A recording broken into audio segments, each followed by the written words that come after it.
Magandang gabi po sa inyong lahat. Ako po si Christine E. Villa at ngayong gabi ay ibabahagi ko sa inyo ang isang mahalagang bahagi ng ating kasaysayan. Pero bago tayo magsimula, tayo muna ay manalangin. Sa ngalan ng Ama, ng Anak, ng Espiritu Santo. Amen. Amang makapangyarihan sa lahat, kami po ay nagpapasalamat sa panibagong araw na ito na iyong ipinagkaloob. Salamat po sa pagkakataong makapagbahagi ng kaalaman at makapaglingkod sa pamamagitan ng aming pag-aaral at presentasyon ngayong araw.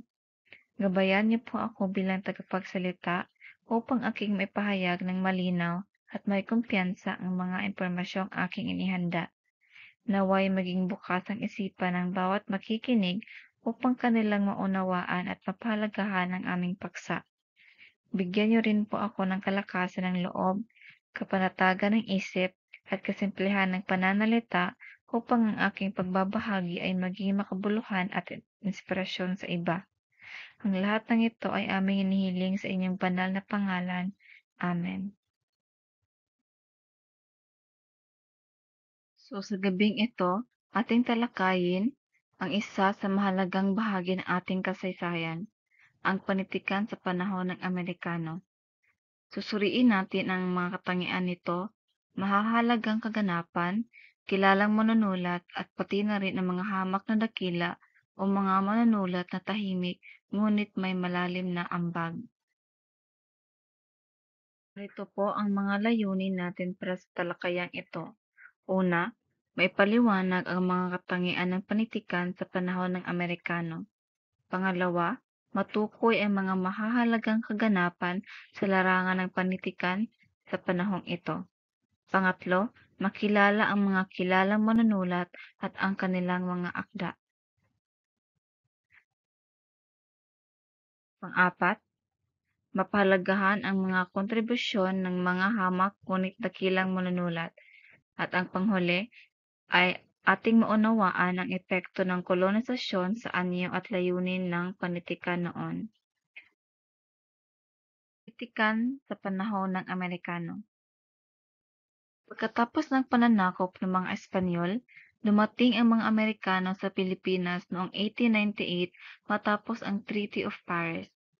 Sa simula, ipinangako nila ang kalayaan at edukasyon, ngunit sa katotohanan, ito ay panibagong uri ng kolonisasyon.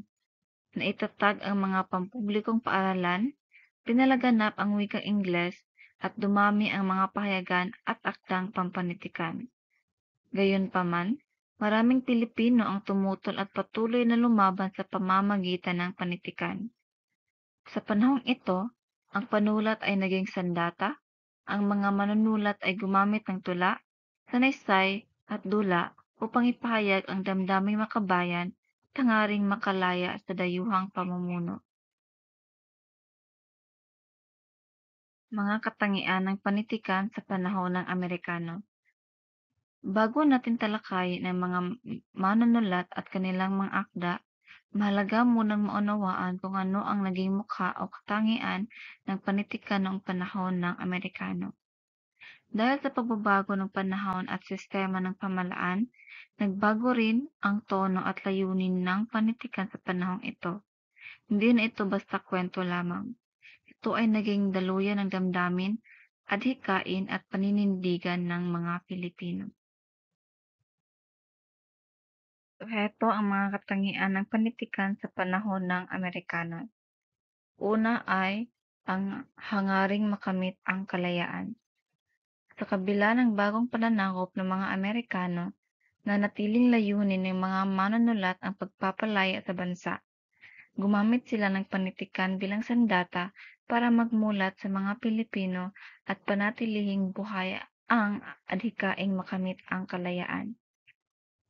Pangalawa ay ang malubdob na pagmamahal sa bayan. Isa sa mga pinakatampok na damdaming makikita sa mga akda ng panahon ay ang matinding pagmamahal sa bayan. Ang mga tula, sanaysay at dula ay nagpapakita ng pagnanais na protektahan ang kultura, wika at dignidad ng Pilipinas.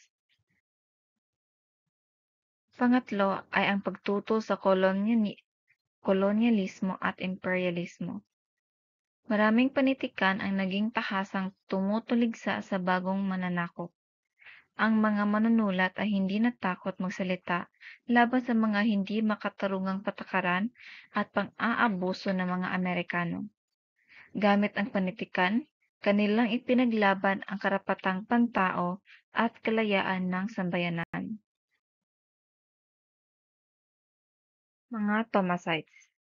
Ang Thomasites ay isang pangkat ng mga gurong Amerikano na may misyong magturo at magbigay ng bagong sistema ng edukasyon sa mga Pilipino. So, sino nga ba ang mga Thomasites? So, ang Thomasites ay mga gurong Amerikano na dumating sa Pilipinas noong 1901 sakay ng barkong USS Thomas, kaya sila tinawag na Thomasites. Layunin nilang ipalaganap ang bagong sistema ng edukasyon base sa sistemang Amerikano. So, sila ang nagpakilala ng wikang Ingles bilang pangunahing medyum sa pagtuturo. Itinuro nila ang iba't ibang asignatura gaya ng agham, matematika at kasaysayan, gamit ang makabagong pamamaraan. So, malaki ang naging papel ng Tomasay sa paghubog ng mga Pilipinong manunulat na natutong gumamit ng Ingles sa kanilang mga akda. Sa kabuuan, sila ang naging daan sa pagbabagong pang-edukasyon at pangkultura ng mga Pilipino, na siyang nakaapekto rin sa anyo at wika ng panitikan noong panahong iyon.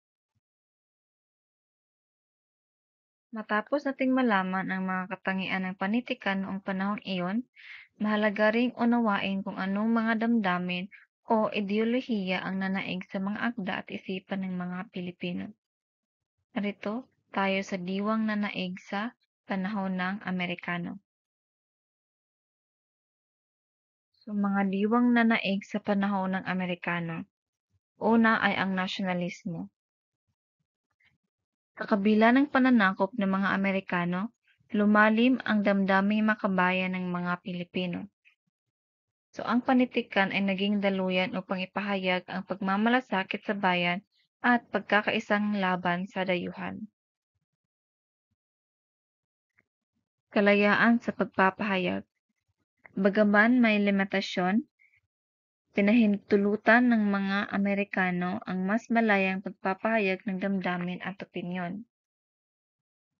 Ginamit ito ng mga manunulat upang tumalakay sa mga isyu sa lipunan at upang ipaglaban ang karapatan ng mga Pilipino. Pangatlong diwa ay ang pagwaksi ng karanasan. Nilalabanan sa panitikan ang mapait na karanasan ng kolonyalisasyon. Maraming akda ang nagtatangkang burahin ang mga lumang paniniwala at pasanin ng nakaraan upang mapalitan ng mas makabago at mas makataong pananaw. At ang panghuling diwa ay ang paghahanap at paggamit ng bagong pamamaraan. Nagkaroon ng inobasyon sa anyo at estilo ng pagsusulat. Gumamit na ng mga bagong anyo tulad ng sanaysay, editorial, balagtasan at mga tula sa Ingles. Lalong naging masining at mas malaya ang pagpapahayag. Mga impluwensya sa pananakop ng Amerikano. Hindi maikakailan ang pananakop ng mga Amerikano ay may malalim na impluwensya sa ating lipunan, kultura at higit sa lahat sa panitikan. Sa slide na ito, ating tatalakayin ang ilan sa mga pangunahing pagbabagong kanilang ipinatupad na may epekto hanggang ngayon. Magsimula tayo sa pagpapatayo ng mga paaralan. Isa sa mga unang hakbang ng mga Amerikano ay ang pagtatayo ng mga pampublikong paaralan. Ang layunin nila ay turuan daw tayo upang maging sibilisado ayon sa kanilang pamantayan. Dito rin unang naipakilala ang sistemang edukasyonal na mas organisado at bukas sa lahat. Pangalawa, binago ang sistema ng edukasyon. Ipinatupad nila ang sistemang Amerikano sa edukasyon. May kurikulum, gradong teknikal, at sistematikong pagtuturo. Naging sentro ang Ingles bilang wikang panturo at itinuro ang agham, kasaysayan at sining na hango sa kanluran. Pangatlo, pinaunlad ang kalusugan at kalinisan. Binigyang halaga rin nila ang kalinisan at kalusugan. Nagpatayo sila ng mga ospital, naglunsad ng mga kampanya tungkol sa tamang nutrisyon, personal hygiene, at sanitasyon. Isa ito sa mga positibong pagbabago sa panahong iyon. Pang-apat ay ipinagamit ang wikang Ingles. Ipinagamit ang wikang Ingles sa paaralan at pamahalaan. Dahil dito, natutong magsulat at bumasa sa Ingles ang maraming Pilipino. At dito rin nagsimulang umusbong ang panitikang Pilipino sa wikang Ingles. Sunod ay ang pagpapalahok sa mga Pilipino sa pamahalaan. Unti-unti ring binigyan ng pagkakataon ng mga Pilipino na makilahok sa pamahalaan. Sila ay naitalaga sa mga lokal na posisyon at naging miyembro ng mga konseho. Bagamat kontrolado pa rin ng mga Amerikano ang mas mataas na antas ng pamumuno. Higit sa lahat, ang kalayaan sa pagpapahayag na may hangganan. At bagamat ipinakilala ang kalayaan sa pagpapahayag, ito ay may hangganan. Kapag ang mga pahayag ay laban sa interes ng mga Amerikano, maaring itong ipagbawal, isensor o itigil. Kaya't kahit may bahagyang kalayaan, hindi pa rin ito tuluyang ganap. Ngayon ay dumako naman tayo sa mga pahayagan sa panahon ng Amerikano. Bukod sa panitikan sa anyong tula at dula, isa pang naging mahalagang plataporma ng pagpapahayag sa panahon ng Amerikano ay ang mga pahayagan. Sa kabila ng sensura at limitasyon, nagsilbi ang mga ito bilang tinig ng mamamayan at tagapagtanggol ng katotohanan. So ano nga ba ang pahayagan? So ang pahayagan ay isang uri ng babasahin o publikasyon na naglalaman ng mga balita, opinyon, patalastas at iba pang mahalagang impormasyon tungkol sa mga nangyayari sa lipunan, politika, ekonomiya at kultura. Mga pahayagan sa panahon ng Amerikano. Una ay ang El Grito del Pueblo. Ang El Grito del Pueblo na nangangahulugang ang sigaw ng bayan ay isa sa mga unang pahayagan sa ilalim ng pananakop ng mga Amerikano. Itinatag ito noong 1900s ni Pascual Poblete, isang kilalang Pilipinong makabayan at tagapagtaguyod ng wikang Tagalog. Layunin ng diaryo na ito na gisingin ang damdaming makabayan ng mga Pilipino at ipahayag ang kanilang pagdismaya sa bagong mananakop. Sa pamamagitan ng mga artikulo at editorial, naging instrumento ito upang ipalaganap ang kaisipan ng nasyonalismo.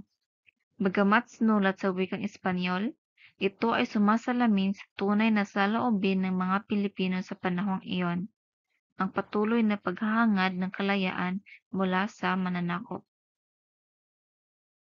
Ang susunod na pahayagan ay ang El Nuevo Dia. Ang El Nuevo Dia o ang Bagong Araw ay isang pahayagang itinatag ni Sergio Osmeña na kalaunay naging Pangulo ng Pilipinas. Ang layunin ng diaryong ito ay ipahayag ang bagong pag-asa ng mga Pilipino sa gitna ng kolonyal na pamumuno ng mga Amerikano.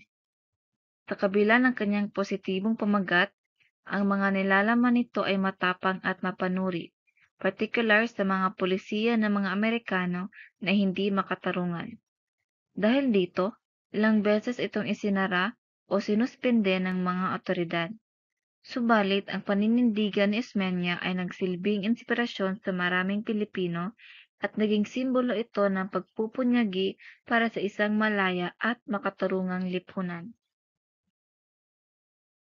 Ang sumunod na pahayagan ay ang El Renacimiento. Ang El Renacimiento o Muling Pagsilang ay isa sa mga pinakamatapang na pahayagan noong panahon ng Amerikano. Itinatag ito ni Rafael Palma, isang edukador at kilalang nasyonalista. Ang pahayagan ay kilala sa mga mapanuring editorial, lalo na sa mga artikulong tumatalakay sa katiwalian at pang-aabuso ng mga opisyal ng pamahalaang kolonyal. Ang pinakatanyag na artikulo nito ay ang Aves de Rapiña o mga ibon ng biktima, na sinasabing nagpaparinig laban sa isang Amerikanong opisyal. Dahil dito, kinasuhan ang mga editor at isinara ang diaryo.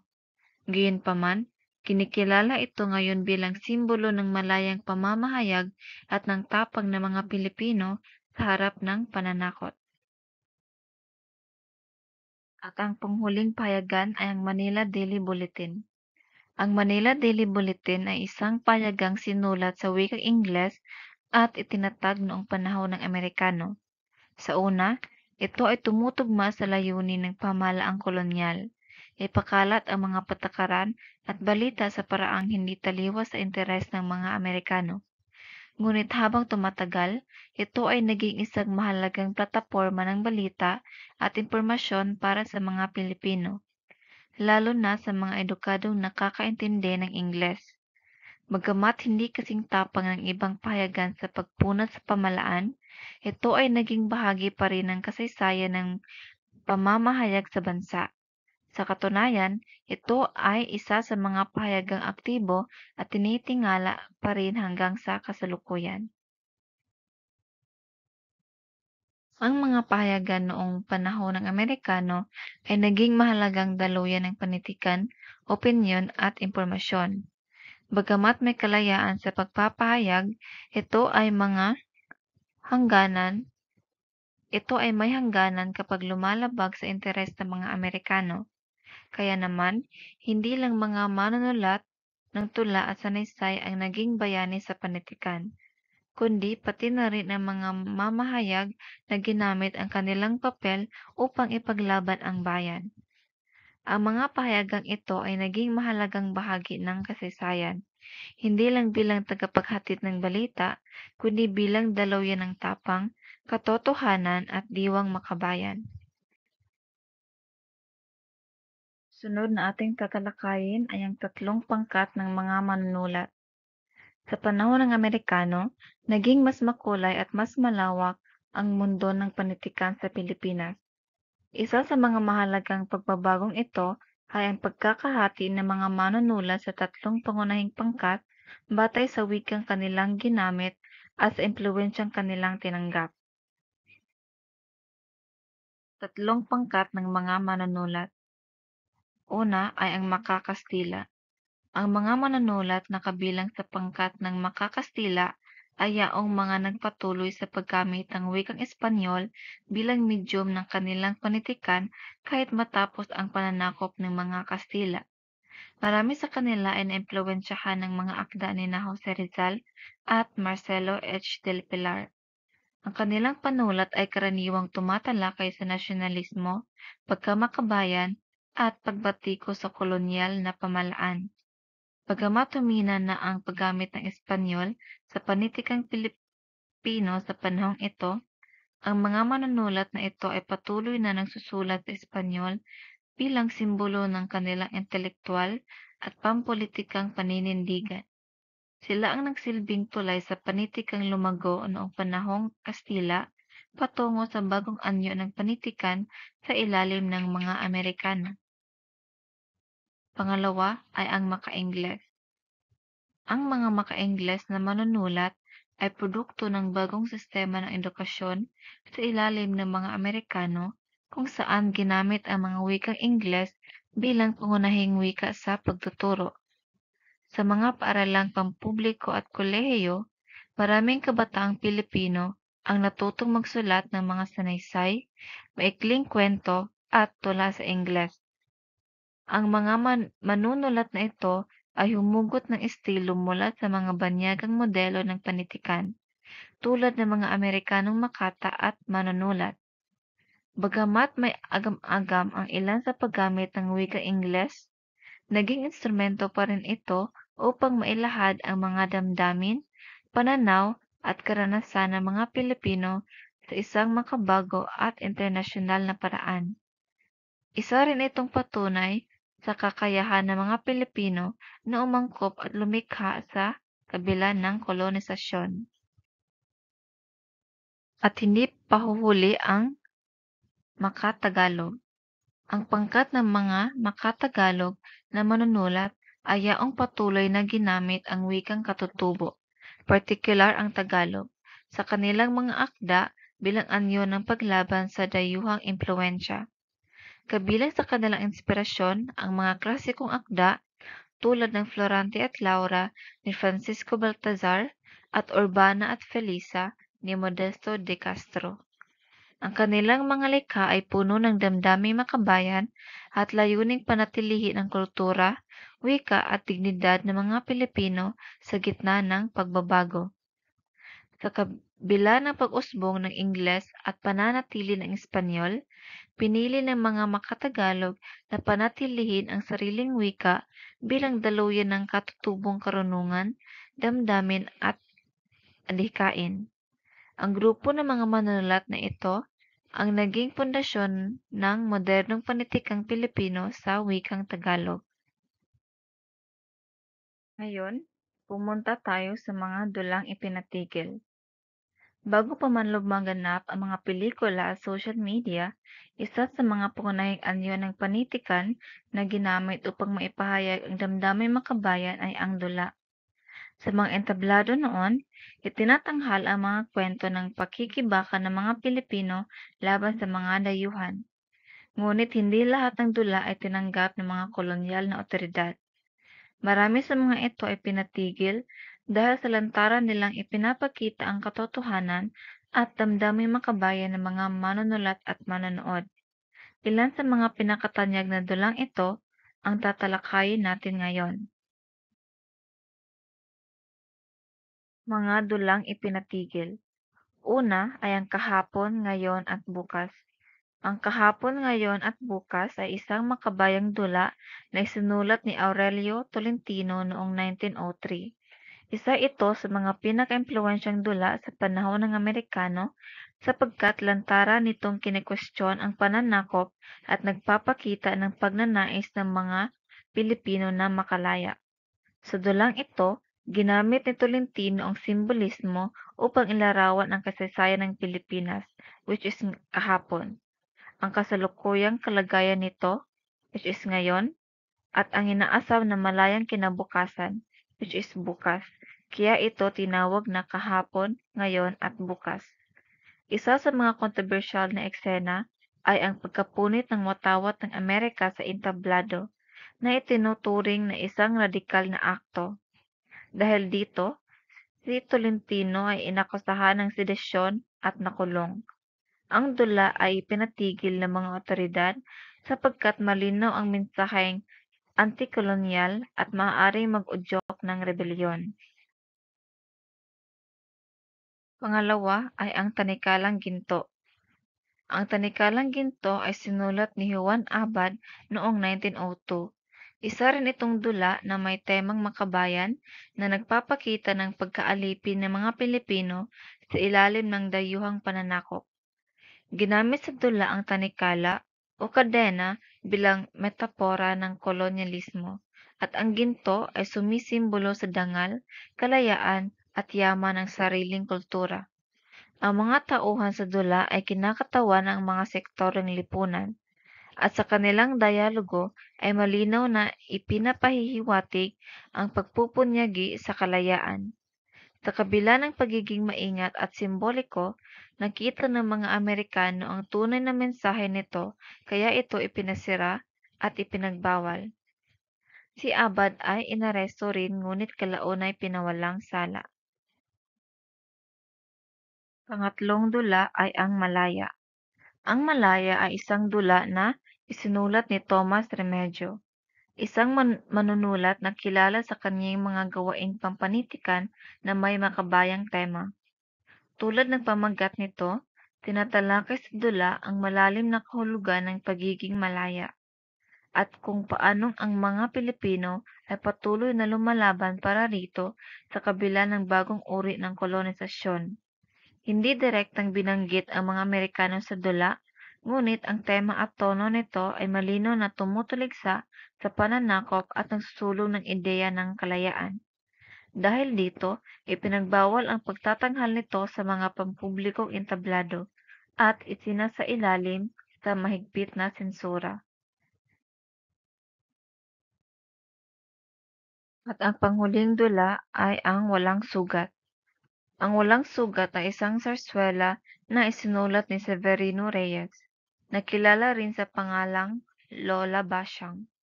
Itinatanghal dito ang isang kwento ng pag-ibig sa gitna ng revolusyon, kung saan ipinakikita ang epekto ng digmaan sa mga ordinaryong tao.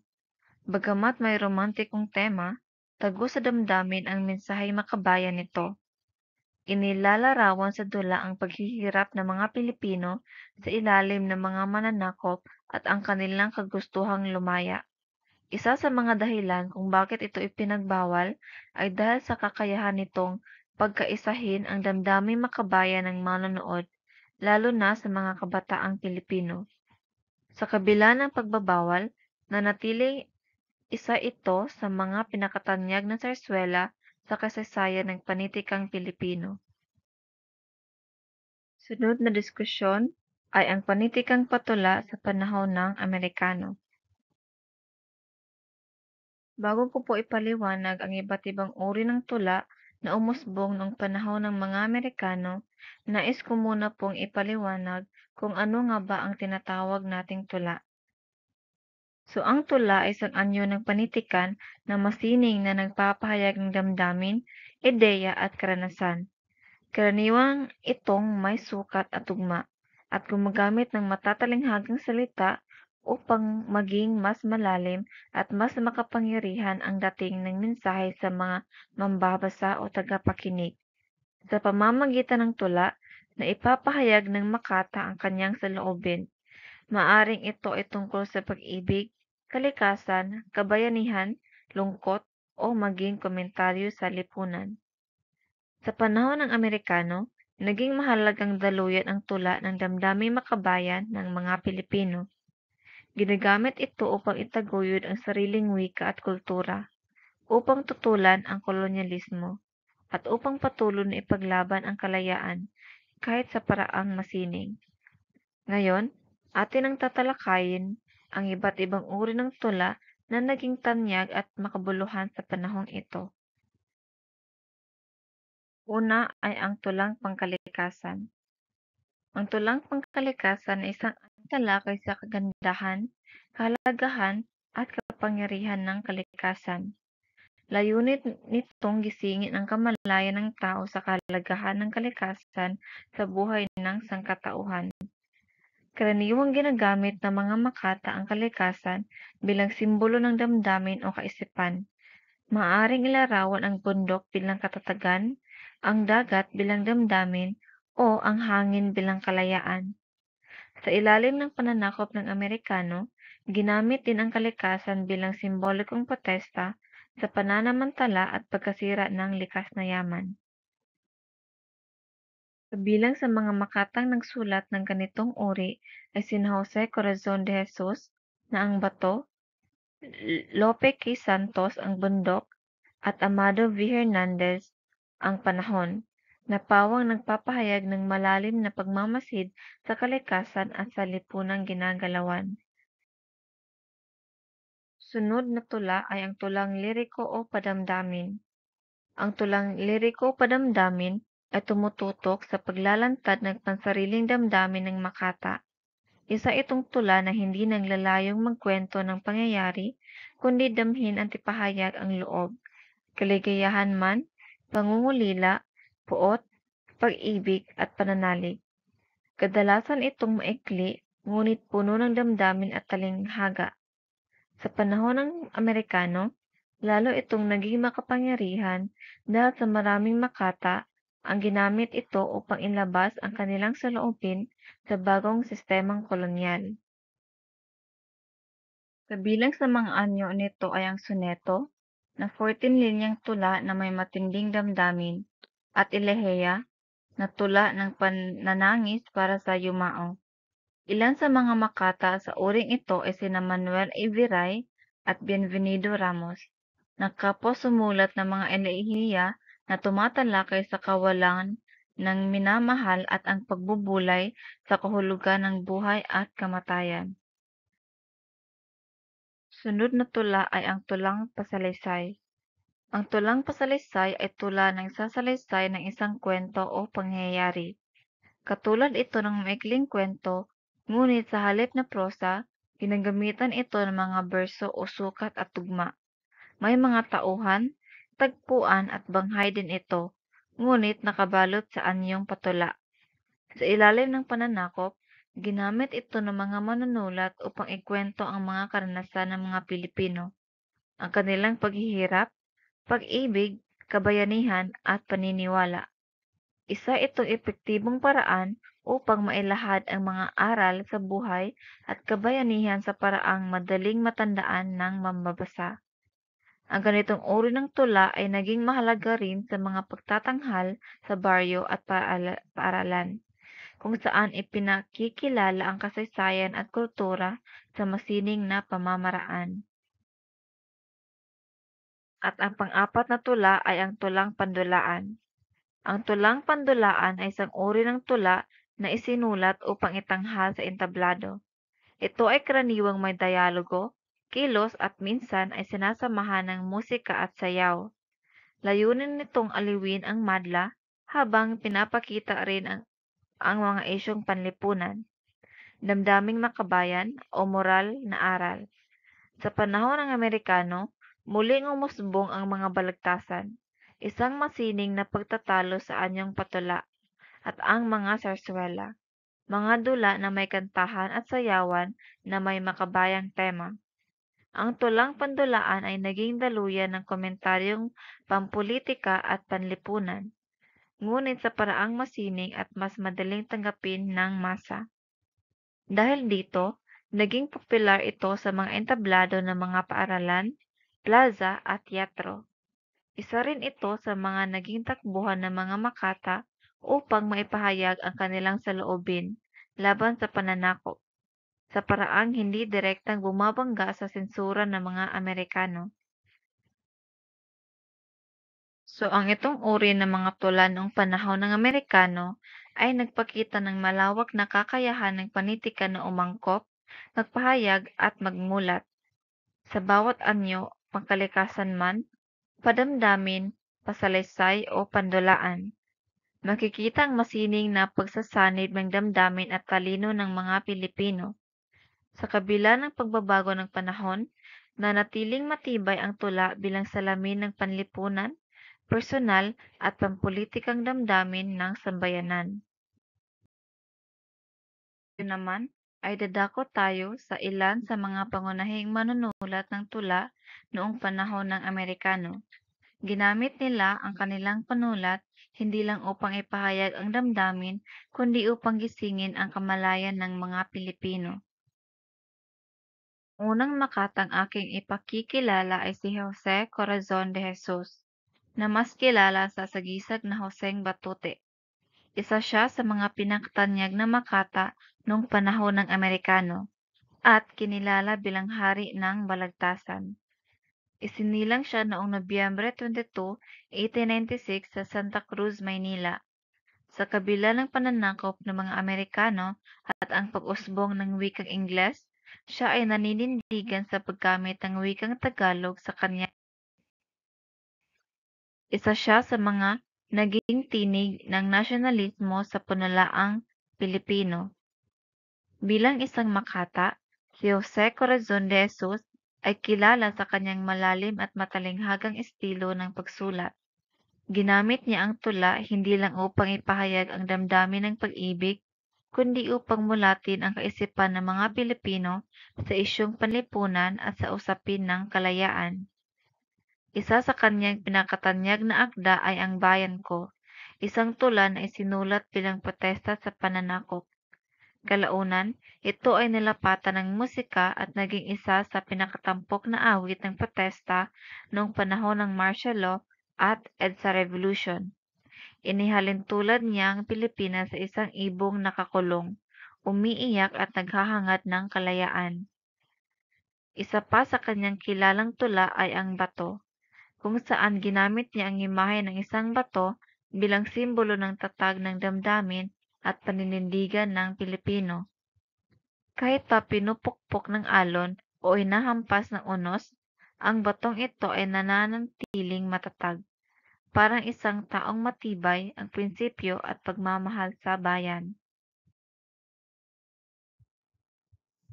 Ngayon naman po, bilang bahagi ng ating pagtalakay sa mga manunulat ng tula sa panahon ng Amerikano, nais ko pong ibahagi sa inyo ang isa sa mga pinakatanyag na tula ni Jose Corazon de Jesus. Ang tula na naging simbolo ng pagmamahal sa bayan at paglaban sa pananakop. Ito ang Bayan Ko. Hayaan niyong basahin ko po ito para sa inyo. Bayan ko, bayan ko, perlas ng silanganan, alab ng puso sa dibdib mo'y buhay. Lupang hinirang, duyan ka ng magiting, sa manlulupig, di ka pasisiil. Sa dagat at bundok, sa simoy at sa langit mong bughaw, may dilag ang tula at awit sa paglayang minamahal. Ang kislap ng watawat mo'y tagumpay na nagniningning. Ang bituin at araw niya, kailan pa may di magdidilim. Bayan ko, binihag ka, nasadlak sa dusa. Ibon man may layang lumipad, kulungin mo at umiiyak. Bayan pa kayang sakdaldilag, ang di magnasang makaalpas? Pilipinas kong minumutya, pugad ng luha ko't dalita. Si Jose Corazon de Jesus ay hindi lang kilala bilang makata ng pag-ibig, kundi isa ring tinig ng nasyonalismo. Sa tula niyang ito, ginamit niya ang mga matatalinghagang salita upang ipahayag ang matinding damdaming makabayan at ang pagnanais ng kalayaan mula sa mga dayuhang sumakop sa ating bayan. Bagamat isinulat ito nung panahon ng Amerikano, ang mensahe ng Bayan Ko ay nanatiling buhay at makapangyarihan, lalo na noong panahon ng diktadorya at maging sa kasalukuyang panahon. Marami na rin pong nagsaulo nito, isinapelikula at inawit bilang isang awit ng protesta. At kung mapapansin niyo po, ang ibang lyrics ng Tulang Bayan Ko ay lyrics din ng ating pabansang awit.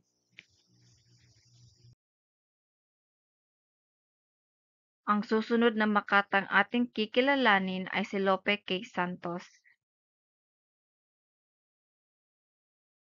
Si Lope K. Santos ay isang kilalang manunulat, makata, editor, politiko at tagapagtanggol ng wikang pambansa.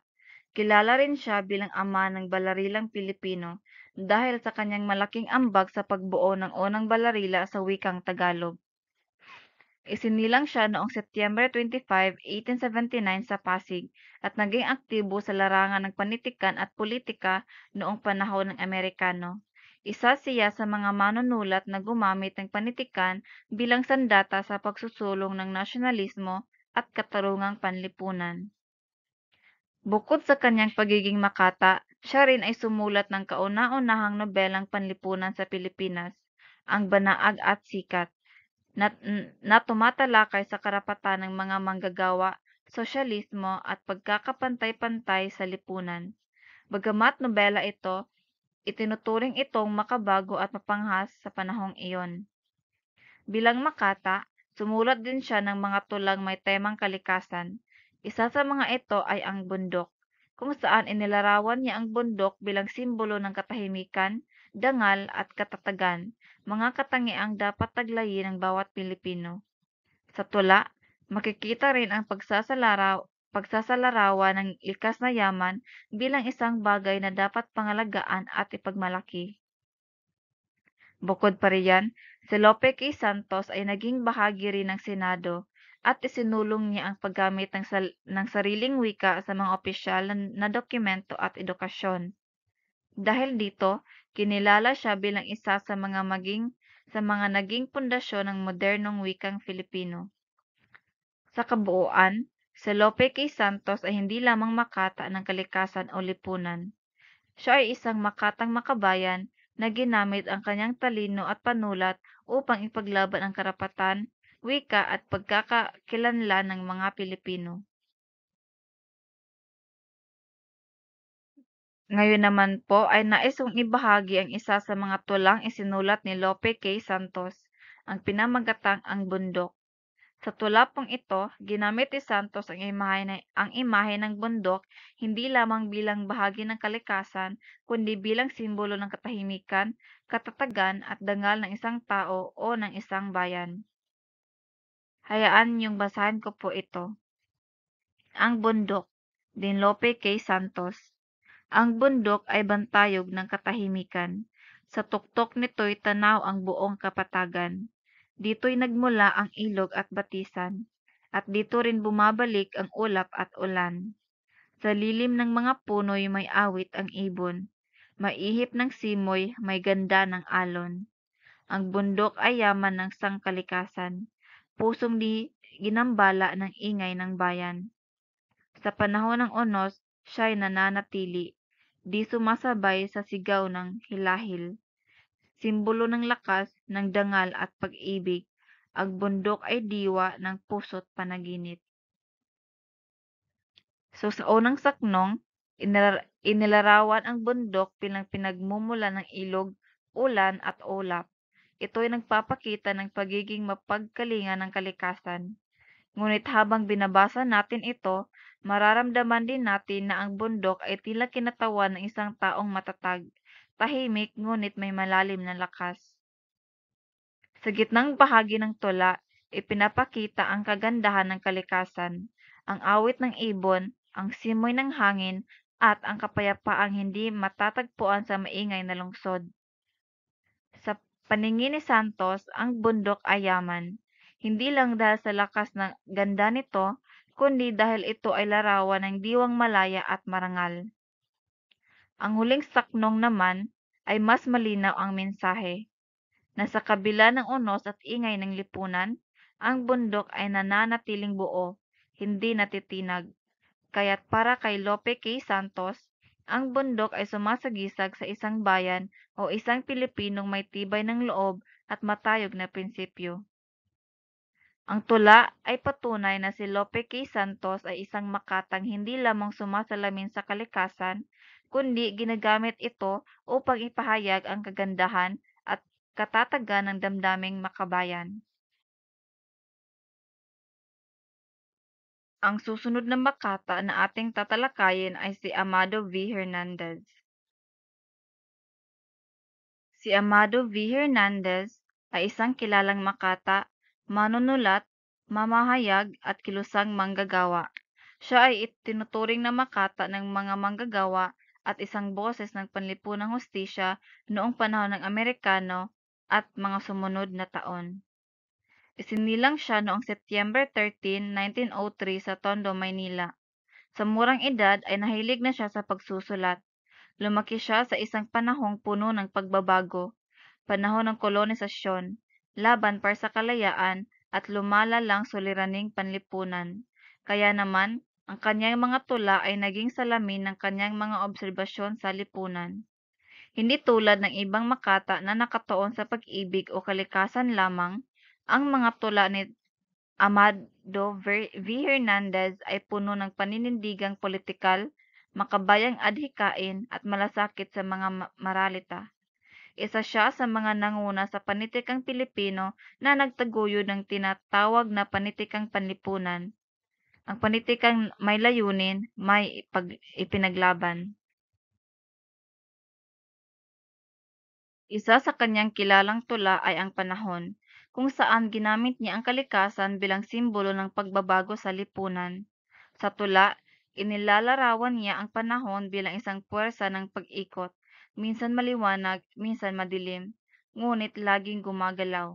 Sa ganitong paraan, pinalalalim ni Hernandez ang mensahe na tulad ng panahon, ang lipunan ay hindi dapat manatili sa pag-aalipin, bagkus ay kailangang umikot tungo sa pagbabago, paglaya at katarungan.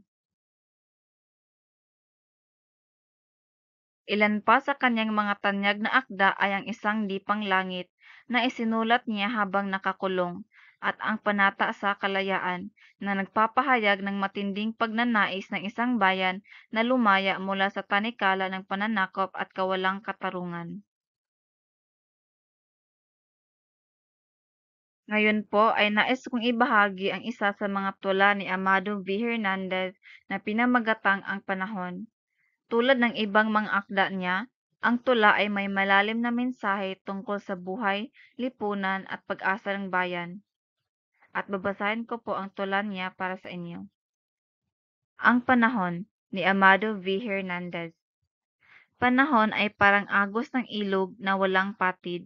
May lungkot, may tuwa, may dusa't ligaya sa dibdib.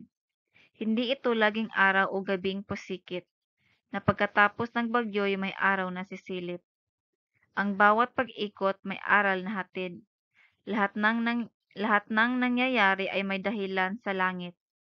Kay hirap man ngayon ng bayang alipin, may bukas na darating, tagumpay ay kakamtin. Sa tulang ito, inihalin tulad ni Hernandez ang panahon sa ilog. Patuloy ang agos, tuloy-tuloy ang pag-ikot. Ipinapakita niya na ang buhay at kasaysayan ay may siklo, may hirap, may ginhawa, may lungkot at ligaya. Ang pinakadiin ng tula ay ang pananalig sa pag-asa. Bagamat may unos at dilim, darating din ang araw. Ang tula ay tumutukoy hindi lamang sa personal na karanasan, kundi sa bayan mismo na dumaranas ng pananakop at kahirapan. Ngunit ayon kay Hernandez, darating ang araw ng tagumpay. Ang tula ay simple ngunit makapangyarihan, at ito'y patunay kung paano ginamit ni Amado V. Hernandez ang tula bilang sandata ng paninindigan at inspirasyon sa mga Pilipino.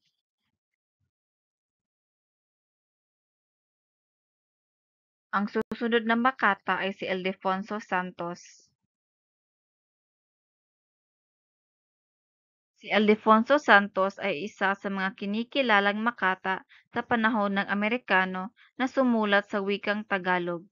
Isinilang noong Enero 23, 1897 sa Malabon. Kilala siya sa kanyang malalim na pagmamahal sa wika, sining at kalikasan. Siya ay nagtapos ng Bachelor of Arts mula sa Eskwela Normal Superior de Maestros at naging guro sa Tagalog. Bilang makata, siya ay mahusay sa paggamit ng mga talinghaga, tugma at masining na tayutay upang ipahayag ang kanyang damdamin at mga pagmumuni-muni sa buhay, pag-ibig at lipunan.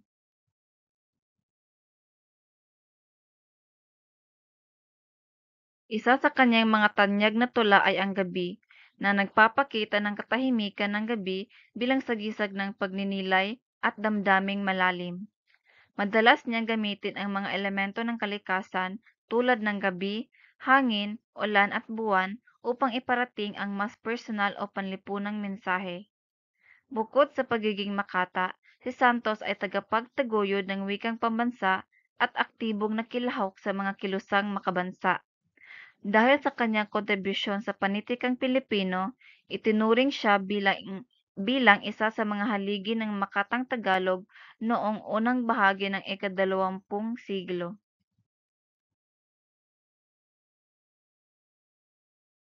Narito naman po ang isa sa mga kilalang tula ni Ildefonso Santos na pinamagatang Gabi. Sa tulang ito, ipinakita niya kung paano ang katahimikan ng gabi ay maaaring magsilbing salamin ng damdamin at pag-iisip ng isang tao. Hayaan niyong basahin ko po ito. Gabi ni Ildefonso Santos. Tahimik ang gabi, ang buwan ay tila ginto sa itim na pelos. Ang mga bituin ay matang nagniningning sa madilim na ulap ng himpapawid. Tahimik ang gabi, ang simoy ng hangin ay tila bulong ng isang ina sa duyan ng kanyang anak o dalangin ng isang pusong may sugat. Tahimik ang gabi, ngunit sa aking puso'y may unos, sapagkat ang guni-guni di matahimik, lumilipad, gumagala, naglalakbay. Tahimik ang gabi, ngunit ako'y gising na gising, sapagkat sa katahimikan nito'y naririnig ko ang tinig ng aking damdamin. Sa unang tingin, tila simple lang ang kanyang paglalarawan sa gabi, ang buwan, bituin, simoy ng hangin. Ngunit habang lumalalim ang bawat saknong, mararamdaman natin na ang gabi ay simbolo ng panloob na paglalakbay, pagninilay at damdaming hindi matahimik. Ang kanyang paggamit ng payak ngunit malalim na imahen ng kalikasan ay nagpapakita kung paano kaepektibo ang panitikan sa paglalantad ng damdamin ng tao. Sa tulang ito, si Ildefonso Santos ay hindi lamang lumilikha ng larawan ng gabi, kundi nagbubukas ng daan para marinig ang tinig ng damdamin. Ang panglima at ang panghuling makatang manunulat ay si Teodoro Ganner. Si Teodoro A. Ganner ay isang makata, guro at tagapagtaguyod ng panitikang Pilipino noong panahon ng Amerikano. Isa siya sa mga tinaguriang hamak ngunit dakila. Hindi man gaanong kilala sa mainstream o pambansang antas, ngunit may mahalagang naiambag sa pagpapalaganap ng panulaang Tagalog, lalo na sa mga probinsya at silid-aralan. Bilang guro, aktibo siyang nagsusulat ng mga tulang tumatalakay sa kabayanihan, pagmamahal sa kalikasan, at pagpapahalaga sa wika at kultura. Ang kanyang mga tula ay karaniwang may simpleng anyo, ngunit tagos sa damdamin. Dahil madalas itong ginagamit sa mga pagdiriwang sa paaralan at mga programang pangkultura. Isa sa kanyang mga sinulat ay tumatalakay sa kagandahan ng bukid, ulan, at buhay sa kanayunan, mga paksang malapit sa karaniwang Pilipino. Bagamat hindi gaanong dokumentado ang karamihan sa kanyang mga akda, kinikilala si Genner bilang isa sa mga tahimik na haligi ng panitikang Tagalog sa panahon ng kolonisasyon, at isang halimbawa ng makatang patuloy na nagsilbi sa bayan sa kabila ng kakulangan sa pagkilala. Ngayon po ay ibabahagi ko ang isa sa mga akda ni Teodoro A. Genner na pinamagatang ang Ako'y Pilipino. Bagamat hindi siya kasing tanyag ng ibang makata noong panahon ng Amerikano, si Genner ay kinikilalang isa sa mga tahimik ngunit makabayang tinig sa panitikan. Ngayon ay babasahin ko ang tula ni Teodoro Genner. Ako'y Pilipino. Ako'y Pilipino sa dugo't katangian, matapang, marangal at may sariling dangal. Di yuyuko sa dayuhang sinungaling. Sa halip ay tatayo't lalaban kung kinakailangang gawin. Ako'y Pilipino sa puso't diwa. Iniibig ko ang bayan kong mahalaga. Wika ko'y yaman, kalikasay kayamanan. Alagaan ko ito saan mang dakot panahon. Ako'y Pilipino, anak ng bayan. Sa isip, salita at gaway may dangal. Hangad ko'y kapayapaan, katarungan at pagkakaisa. Sa aking sariling lupa at sa bawat Pilipino sa iba't ibang bansa. Sa tulang ito, kanyang ipinahayag ang kanyang pagmamalaki bilang isang Pilipino, matapang, marangal at may malasakit sa bayan. Mula sa wika, kultura hanggang sa kalikasan, pinalalalim ng tula ang kahulugan ng pagiging tunay na anak ng bayan. Makikita natin dito na kahit sa panahon ng kolonisasyon, may mga makata pa ring nagtanggol sa dignidad ng pagiging Pilipino sa pamamagitan ng tula. Gamit ang payak ngunit makapangyarihang mga salita, hinikayat ni Genner ang mga kababayan niya at tayong lahat na mahalin ang ating bansa, itaguyod ang kapayapaan at ipaglaban ang katarungan. So sila ang limang makakatang manunulat ng tula sa panahon ng Amerikano. So ang limang manunulat na ito ay nagsilbing tinig ng bayan sa panahon ng Amerikano. Sa pamamagitan ng kanilang mga tula na ipaglaban nila ang wika, kultura at kalayaan ng mga Pilipino. Iba-iba man ang kanilang estilo, iisa naman ang kanilang layunin. Ito ay ang gisingin ang diwang mangkabayan sa puso ng bawat Pilipino. Kaya huwag nating kalimutan ang mga makatang ito na tahimik na lumaban sa pamamagitan ng panulat. Sila ang mga tunay na bayani ng ating panitikan, na hanggang ngayon ay patuloy na nagbibigay inspirasyon sa ating pagkakakilanlan bilang mga Pilipino. Ngayon ay dumako naman tayo sa mga hamak ng dakila.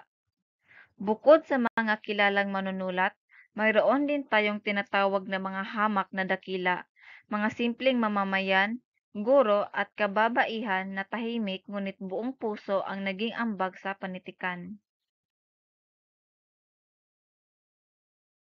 Sila ang mga hamak na dakila. Kabilang dito ang mga gurong Pilipino sa mga probinsya na nagturo ng tula, wika at kultura sa mga kabataan. Hindi man sila sumikat, sila ang nagtanim ng pagmamahal sa panitikan sa puso ng bagong henerasyon. Mayroong ding mga kababaihang Makata na sa kabila ng limitasyon ng kanilang panahon ay sumulat ng tula bilang paraan ng pagpapahayag ng damdamin, pananampalataya at paninindigan.